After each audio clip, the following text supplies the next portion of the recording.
మనం రాగి సామాన్లు, ఇత్తడి సామాన్లు, అలాగే వెండివి, ఈ దేవుడి మూల అవి క్లీన్ చేసుకోవాలనుకుంటాం కదా.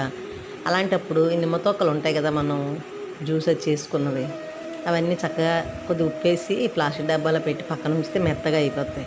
వాటితో కొద్దిగా సముద్రం వేసేసి ఇలా క్లీన్ చేసుకుంటే నీట్గా వచ్చేస్తాయి, చాలా తెల్లగాను మెరుస్తున్నాయి. చూడండి ఎంత బాగానో. మనం చాలా సులువు ఇలా అనుకుంటే వచ్చేస్తాయి.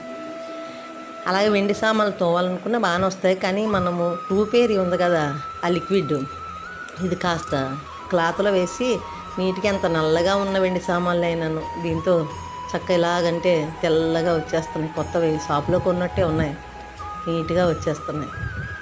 చింతపండు కానీ సబ్బు కానీ ఏం పెట్టినా రావు, ఇలా చాలా తెల్లగా వస్తున్నాయి.